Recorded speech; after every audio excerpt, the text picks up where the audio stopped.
Lick 13 is called Greasy. Little play on words there because we're in the key of E and it's a greasy shuffle feel. Really cool.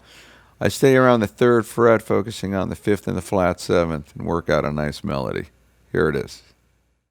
1, 2, 1, 2, 3.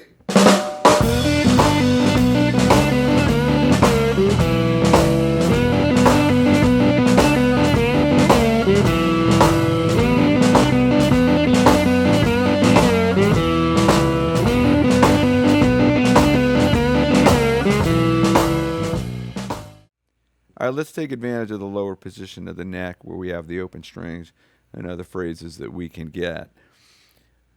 When you have your root note here, your flat 7, D is there. And there's your 5th. 7th, 5th. But you also have a 5th, a B note, there at the 3rd fret. So now, in an open E tuning, the B note, the 5th of E, is at the 3rd fret, and the flat 7D is also at the 3rd fret.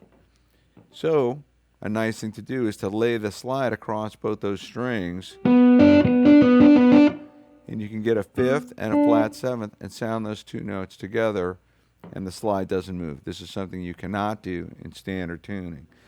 So, all open E slide players are going to take advantage of the fact that you can get those two scale notes at the same fret. It's a great sound. So what I do is we're playing over a shuffle.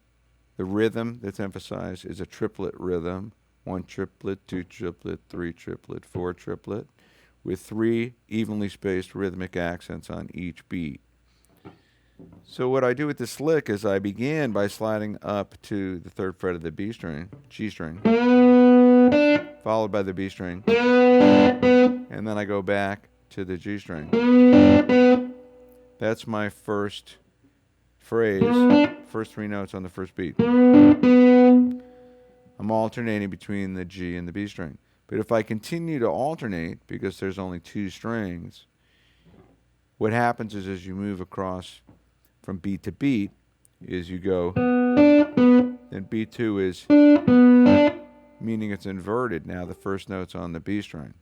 First time the first note's on the G, second time it's on the B. Third time back on the G, fourth time back on the B. So essentially there's 2 shapes, and low, high, low, high, low, high. When you play them in sequence, it's a great blues sound. It feels very natural to do. It's not hard to do. The thumb is picking the notes on the G string. My ring finger's picking the notes on the B string.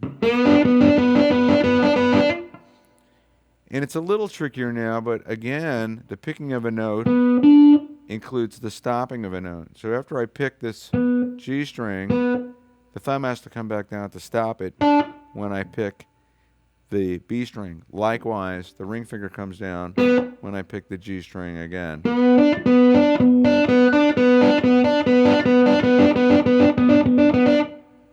And the degree to which you mute them and make them sound like individual notes versus allowing them to ring is something that you can control. The further extent of that would be to allow them to ring completely.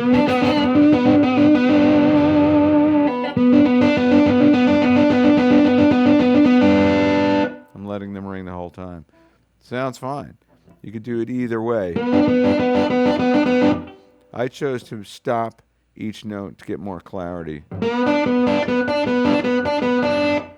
Then in the next bar, I start the same way, but then I do my pull back to the first fret, back to 3 on the D, and then the open D string, which is tuned to an E. So it's a 2-bar lick.